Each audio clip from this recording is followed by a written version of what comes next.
I want to finish watching Silicon Valley. I never finished watching. Oh, we're getting into the. Well, let's just transition. What's our quarantine watch list? So, quarantine watch list for me: Altered Carbon season 2. You just brought up Dark Materials was kind of intriguing, so I might try and pick that up again. Netflix. I always watch like Star Trek on the background. Oh yeah, me too. Yeah, that's like a given. I have the next gen Blu-rays, and they're so gorgeous. Oh, the sound on them is so great. I got some stuff I'm watching. Go ahead, shoot it to me. What do you got? So the wife and I, since we have to spend our evenings together now, we've decided we're going to watch The Hunters on Prime. Oh yeah. Excellent show. I'm only 2 episodes in, but it's really good so far. It looks really fun. Yeah. I need to finish Westworld. Let's put that. I'm stuttering again. I'm going to put that on the list. I watched a couple shows on YouTube that were put out by Vice TV or something like that. The Dark Side of Wrestling. Great that was show. Good. I've really seen that. Great show. Yeah, you're a big time wrestler fan too. I like the wrestling. Yeah, I like shows like this. This they go deep into the Eddie Guerrero, Chris Benoit. Yeah, how many episodes are there? I think there's 2. It's just 2. Yeah, the second part came out last night, I believe. Oh, okay. I haven't seen that and they're on yet. YouTube. Hour long? Yeah, about an hour long.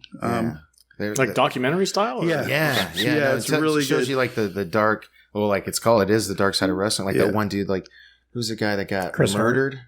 Chris Benoit murdered his... No. Well, I know about that, but the one they talked about, it was like... Oh, Eddie Guerrero. No. It was he got like stabbed or something, and then died in the hospital. Oh, I forget his name, but that was before that. But it was it was an older guy, old like wrestled way back. I was watching the pay-per-view. Bruiser Brody, I think that's what it was. Yeah. I was watching the pay-per-view where Chris Hart fell from the rafters and died. I saw that too. No, unfortunately, I remember. Yeah, I had a whole bunch of people over at the house for that. That was back when I lived in North Carolina.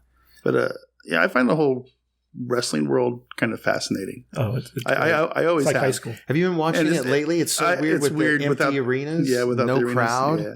So just wrestling, just 2 dudes? Yeah, I think AEW did it a lot better though. Yeah, for sure. Yeah, because they got the wrestlers as the crowd. So they're interacting with stuff. Yeah, it's good. That was way better. Because like WWE right now, all they're doing is it's just because you can't have more than 10 people.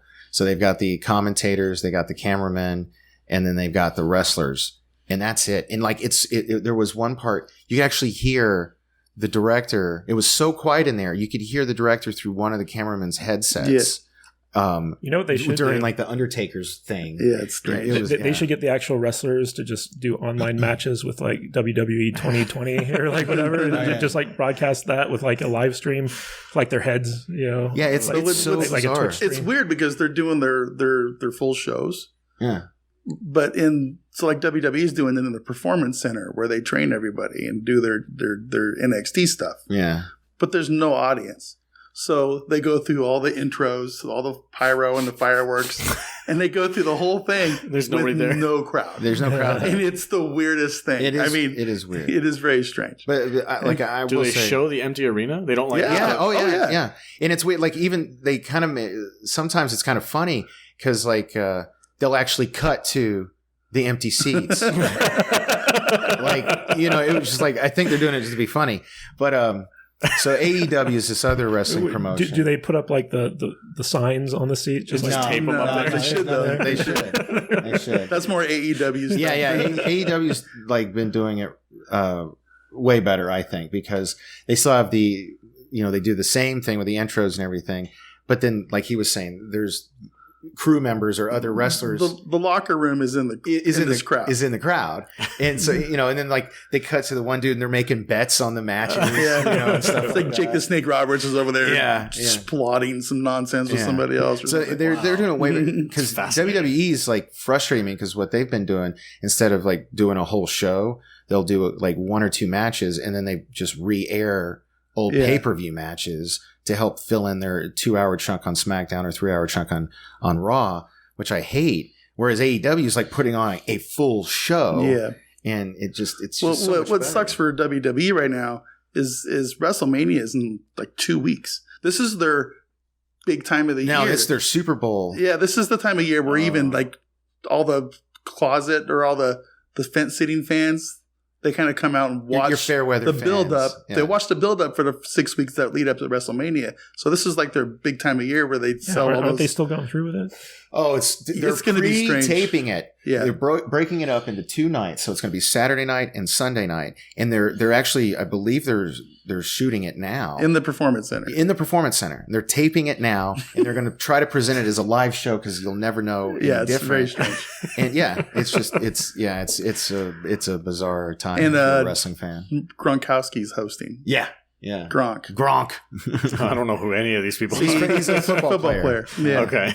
Yeah. But it's very strange. So do you have any other quarantine? I think I'm going to get caught up with Walking Dead, maybe, depending on how long this thing lasts. I quit watching when Rick got carted off in a helicopter, so I got a lot of stuff to watch. I quit watching when they killed Carl because I was a big fan. Yeah, see, I don't even think I made it that far. Danny used to be like a Walking Dead super fan. No, I used to throw he'd throw like big viewer parties and stuff. It was, but yeah, when I remember. I'm hoping there's I can watch maybe 5 or 6 episodes and just kind of. I know, is this the right time to do? Because I actually made a joke the other day. Yesterday's, in fact, because every time I'm out, I'm like, well, I might as well, see if I can find some toilet paper. Never. I got plenty of toilet paper. Not me, man. If the shit hits the fan, literally, I'll be I got 12 rolls in my house, which that's it. And we've got my son. So we've got looking. I think 24 rolls. We go through 2 rolls a week. Yeah, and so it's just the 2 of us. I've been getting on my son. I'm like, two squares, 2 squares, 2 squares. Getting away from the toilet paper. The Walking Dead, they're getting ready to release a new limited series called. I love it when we get derailed. Yeah, he just okay, guys, bring it back in. We're talking about toilet paper. Bring it back in, guys. but I mean, is Fear the Walking Dead even still going on? Yeah, I think so. Yeah. And then I haven't watched any of it since season 1. They're getting ready to do another spinoff, which is based around teenagers, but it's only a limited series, so it's only going to be 2 seasons long or something. It might hit a little too close to home because, like I said, when I was at the grocery store, my buddy hit me up. He was asking me what I was doing, and I sent him a picture of my shopping cart, and I was like, I'm out here.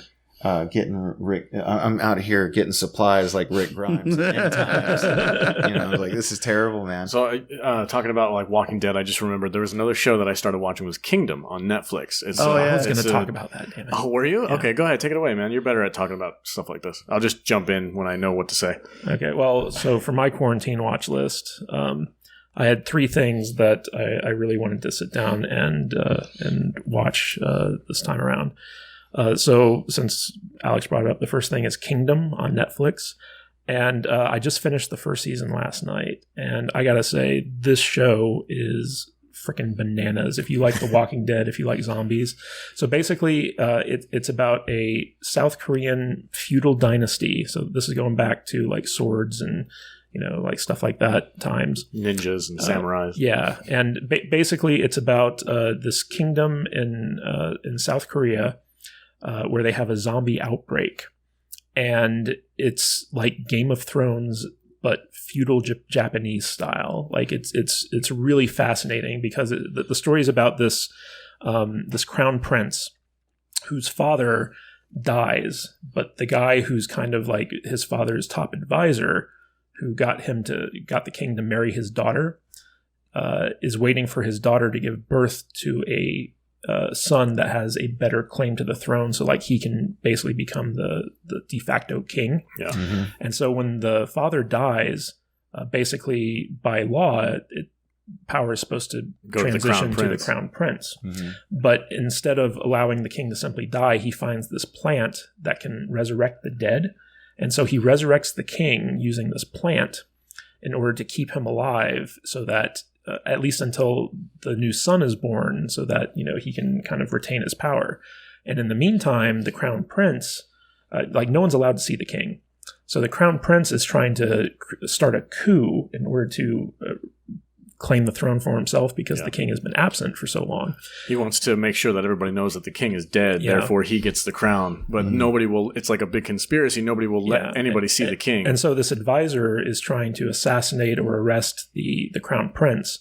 And the crown prince, as he's kind of looking for proof that his father is actually dead, stumbles across this village in the south of Korea where the zombie outbreak begins. And so he's the only competent noble in the area when the zombies start rising up and killing all the locals. And so he has to kind of step up and become this like leader in order to protect like all these peasants. And does the zombie thing have anything to do with the plant, or are they two? Yes. Yeah.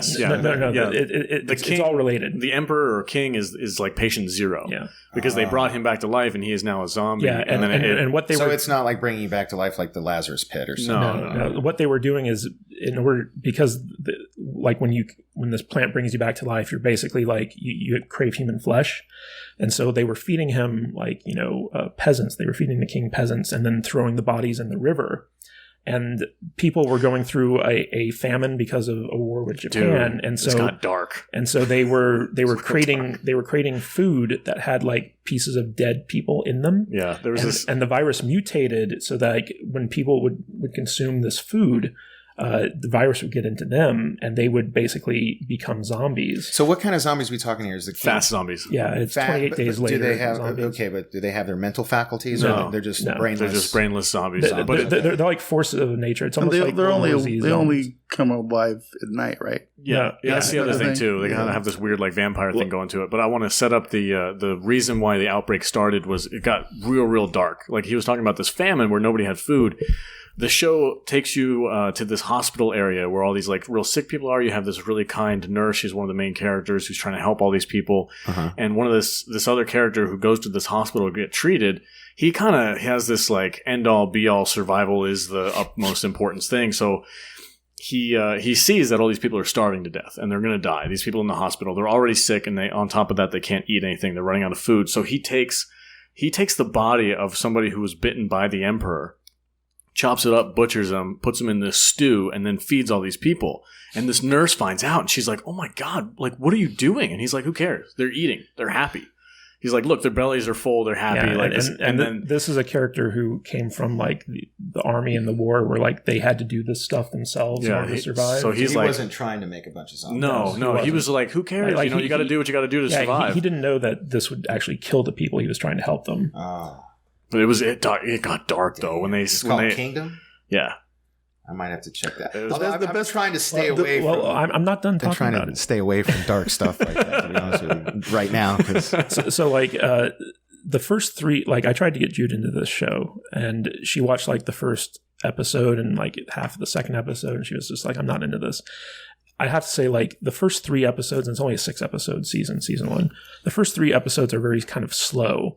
But like by the time the end of episode 3 came on, they started doing some really cool stuff in this show, like hardcore, like samurais versus zombie type shit. Oh, and like as the zombie outbreak gets bigger, like you start having scenes where like they're manning the walls of fortresses as an unending horde of zombies tries scaling the walls, and they're having to fight them off.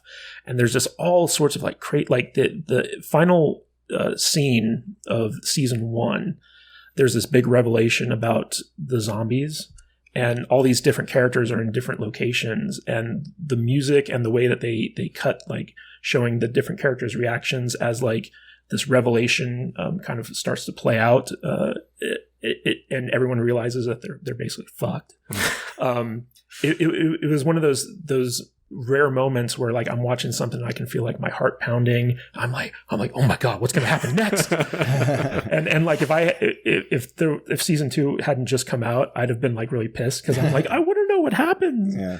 But I would highly recommend Kingdom season 1 on Netflix to definitely for sure be up there. It's well worth it. I don't know, although it's completely in a different language. It's got subtitles, but you can do the dub. Okay. You can select the English dub, and the mouths won't line up, but it's not that bad. The actors are actually pretty on point when they're they have like, they must have gotten some of the same actors that were actually in the show to do the voices. You don't have to read it to enjoy it. You don't have to. The dubs are okay. Yeah. Dub, it has a dub. But the best part of the show are the tiny hats. Oh my God. Dude, I know they're like historically accurate, but some of the costumes are ridiculous. They really are. Like everyone's wearing these like weird hats. Yeah, with little feathers on them and stuff like that. It's so distracting. but like if you were a fan of Game of Thrones, like you'll love this show because it's basically like the Korean feudal version of Game of Thrones. Like it's got the political intrigue, it's got the zombies, it's got all types of like badass sword fighting moments. Like it's a really, really cool show. Yeah, check that out. It's really good. The second thing on my quarantine list, and this is a show that Jude and I started, and she is absolutely obsessed with it now. It's called Tiger King. Okay. And it's a true crime documentary on Netflix. It's kind of in the vein of Making a Murderer, but it focuses on this subculture of exotic pet collectors. And it is batshit crazy. It's made by the people who made the Fyre Festival documentary. And it is freaking phenomenal. Like it's about these people who basically collect and raise tigers and all their internal rivalries and stuff like that. But like there's also like weird stuff like polyamory, murder. What? Yeah, like legit murder documentary. Yeah, it's real. It's not like a made up. No. This is 100% legit. Oh my god! And like every episode, we just keep thinking like, oh, this can't get crazier, and every episode it does. And Jude is just like her mouth is just like her jaw's on the floor the entire time we're watching this because every scene you're just like no, this can't get any more ridiculous, and then it does. And like the main character, his name is Joe Exotic, and he's this gun-toting gay kind of like country music magician who owns an exotic zoo in Oklahoma. Okay. And basically he was arrested for trying to hire a contract killer to take out his top rival, who's an animal rights activist. And so like the show kind of explores like all these different characters in this weird exotic animal subculture, and it is fascinating. It is like one of the most interesting documentaries I think I've ever seen. And it like you can't go wrong with this show. And this is Netflix? This is Netflix. Okay. Yeah, it's called Tiger King. Wow. Netflix will make movies about anything. Dude, Netflix like they've got to be the king of original content. Oh yeah, no, like when I get into mine list Netflix. Go ahead, hit it up. Oh. You're next on. What, you got anything else, Matt? Two, or? I had the third one, but I forget. Okay. I'll chime in if I remember it. All right. Circle back around. So since I'm bringing the estrogen today, these two. Have you guys seen the show, the original Netflix series called You? Yes, I love that show. That show is so. Both seasons were great. Good. So I'm on season 2 right now. I think episode 3 or 4 of season 2. Yeah. And the first season was phenomenal. Like if you like Dexter. This is basically Dexter light. But I've never seen Dexter actually. Okay, but it was a dark show too. It's just a fascinating look at a psychopath. Like what makes a psychopath? He's basically a stalker. He's such a complicated and complex character. He's a nice stalker. He's like he's the main character. Joe is just so. It's like he does terrible things. He's a killer, but he doesn't think of himself as a killer. And he, he's got this oddly good heart. Like he wants to help these kids. And then, so like season 2, I'm getting into, they're starting to show a little bit more of his backstory, like what made him the way he is. But it's just so bizarre. Like you were talking about watching a show that made your heart beat. Like there are times I'm watching this show and like I'll look at my Fitbit and my heart rate's like 110. Yeah, the reason I liken it to Dexter is because basically the main character is the bad guy. Okay. And as he's doing these terrible things, you're so worried that he's going to get caught. You start rooting for him. Well, yeah, you're rooting for him. So like it kind of it's a really it's a weird situation where like you want him to succeed even though you know what he's doing is terrible. Yeah. And so like every time like he does stuff that where like basically he almost gets caught. Yeah. You're just on the edge of your seat. Oh yeah. And he's like, oh my God, get out of there, dude. What are you doing? Oh my God, you forgot to pee. Oh my God. Yeah. like that scene where he's in that girl's apartment and he's hiding in the shower because she came home early. Yeah. You're just like, oh my God, she almost found him. And it's just terrible because like I don't want to get too into spoilers, but I just wish Beck hadn't found that box. Yeah. It was like he might have been, or if she just went along with it. Yeah. Well, so that would have been a really interesting choice, and I kind of thought that might, because I knew there was a season 2, and I've been really good about avoiding reading anything about it or seeing the descriptions. And I was like, man, wouldn't it be cool if like she does get on board, and then all of season 2 is just them being like Bonnie and Clyde. Like, yeah, I mean, just like it's funny. Season 2 has like a lot more twists, I think, than season 1 did. Well, yeah, I'm like I said, I'm only on episode 3, and it seems like he's fighting the urge to do all the fucked up shit he's been doing. He just can't help himself. You know what I mean? Well, that's part of the twist. Exactly. There you go. See, so I don't know, but I recommend that one. And, it's great. And so another one that I plan on watching, I don't know anything about, but it's because I don't know, it's because I'm a mama's boy or whatever. But most of my friends are female, and so I was talking about You with one of them, and she was like, and I had to pull it up. I think it was called Good Girls. Oh yeah, Jude loves that show. It's about bank robbing housewives. Mm-hmm. Yeah, Good Girls. So she was like, if you it's like Breaking Bad, but for you housewives. Really need to watch Good Girls. So I was like, okay, I'll check that out. So that's going to be next on my list. I think I'll check out Kingdom also after hearing. In Kingdoms, each season's only like 6 episodes. Yeah, it's real short episodes. It's very short, but I got to tell you, like every episode feels like a movie. Like it's just the production value is really well done, and it's based on a webcomic called The Kingdom of God, I think. Okay. But I've been trying to find the webcomic. I can't find it anywhere. But that's what they sold it to Netflix on, I guess, was the comic. It's a good show. And that sounds really interesting. That Dexter. Oh, I'm telling you, You is fantastic. It's so good. Like I had a lot of resistance to it because of who recommended it to me. And I was kind of reading too much into like, you trying to tell me something? But then... and I also get triggered because like I've been cheated on, like like that, and that's kind of like a thing with him. So and sometimes when you're cheated on, you know how like if you've ever accused anybody, or it's really common, like cheaters will accuse their significant other that they're doing of the thing that they're doing because they're projecting. And so like at first, like in the show You, like he's accusing Beck of cheating on him, and so like I'm watching and it, she gets all indignant. Yeah. You know, so like, oh, maybe how dare you not trust me? Yeah, and like maybe he's like projecting, and then you find out later that she really was cheating. Well, I wasn't going to spoil it. Spoiler alert. Yeah, spoiler alert. I wasn't going to spoil that part, but you find out later the reason he was like that was because he had been cheated on in the past, and he was seeing similar patterns of behavior.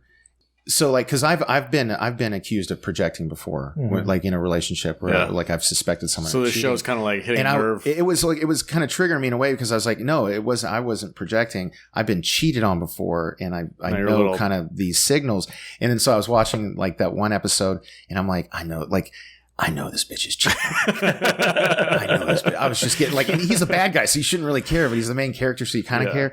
But I was like, and then like when you find out that she was, I was like, God damn, I knew that bitch was cheating. So it was like, so some of those episodes for me, I just kind of had to, not that I'm like some psychopathic killer, but I could relate to the guy on like being cheated on and how like, cause that's with a guy. It really like, and I don't mean just like, oh, you hear about later, like, you know, like you walk in on your woman cheating on you, like that really f***s with you for a long time. The beauty of a show like You is like you feel such sympathy for like this terrible character who's like objectively terrible, even though like you see the different aspects of him. So like, he does a lot of really good stuff too. You see the noble stuff, but then you also see the really fucked up stuff, and like it's hard to reconcile. But a lot of his things. Well, not a lot, but at least 2 of the killings he's done that I've seen so far were in self-defense.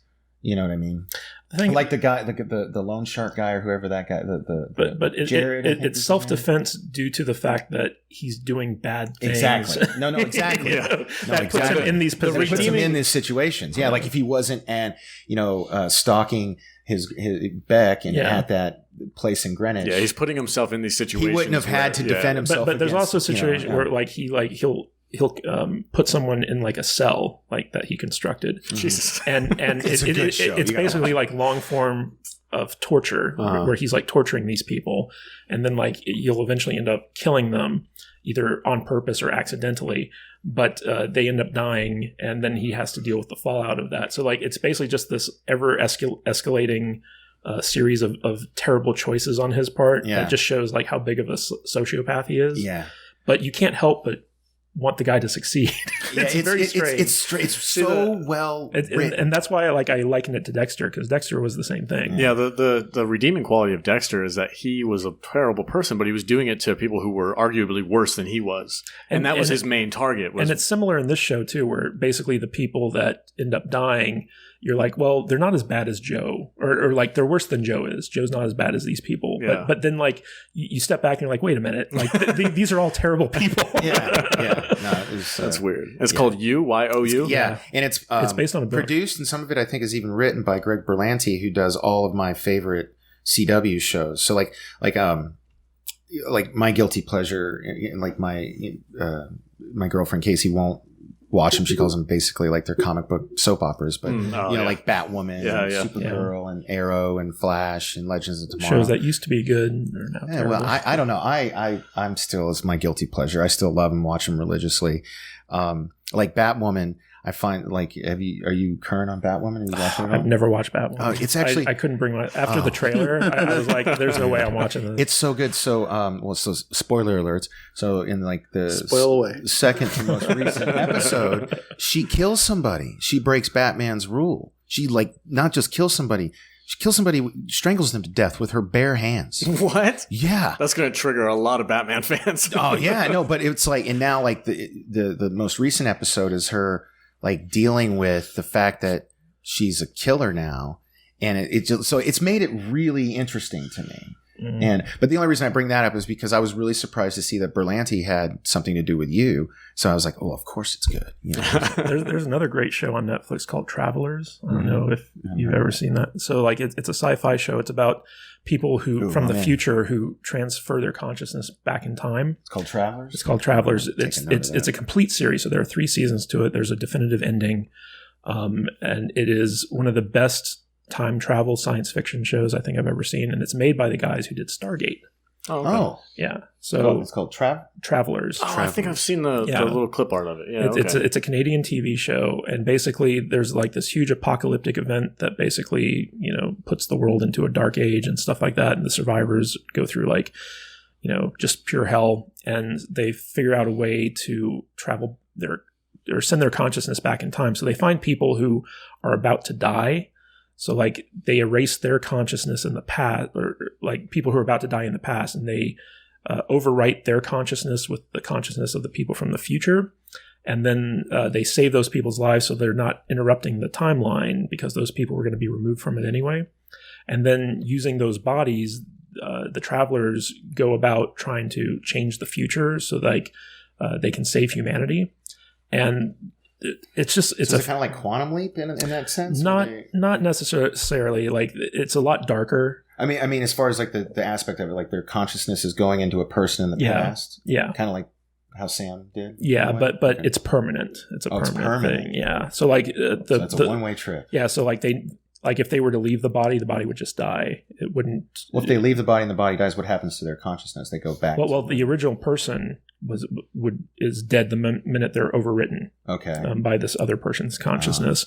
But it's a very complex and fascinating science fiction show, and I just absolutely loved it. It's really good sci-fi. Talking about time travel, I wanted to mention something that my wife has been binge watching, and I actually bought another streaming service specifically for her so she could watch her show. It was Outlander. She's like, I need to catch up with season 5. My buddy, the same thing happened with me and Jude. Like Jude made me buy Stars just so she could watch Outlander. So Outlander's on Stars? Yeah. It's on Stars, but you can watch a lot of it. I think it's 2 or 3 seasons on Netflix. I used to watch that show because it's produced by Ronald D. Moore, who did Battlestar Galactica, and he was a big DS9 writer. And after season 2, with all the gay rape that was going on, I had to check out. I was just like, I can't my take wife this told show me anymore. she's like, that never happens again. I was like, the one I know, but it kind of ruined it for me. I feel I'm just that was the last episode I watched as well. I watched that episode and I was like, babe, I think you watch this show by yourself now. It's funny because all the women have no problem with men raping each other. They're like, show me more. I tell them because they have there's some seriously hot sex scenes in that show. My wife watches it. It's a really good show, and I like it. But I'm not. There's so many things I got to watch. It's on the bottom of my list. Yeah, my girl's been watching or watched this show called Easy, and I couldn't get it. I was trying to watch it. I just couldn't get into it. I think I've seen the first couple episodes of that. It's a fantastic show on Stars. There are actually a couple, but Black Sails. Which is the pirate show, right? Yeah, it's basically the prequel to Treasure Island, the book. And it shows how Long John Silver became Long John Silver and all the adventures that these pirates had. And it's basically like Game of Thrones on the high seas. It's a complete series now because it finished a couple years ago. So you can binge watch the whole thing. It's fantastic. I highly recommend it. So the only Stars show I've ever liked was Spartacus. Oh, Spartacus was great. I couldn't do it, man. It was so good. I couldn't do it. No, that's a binge show.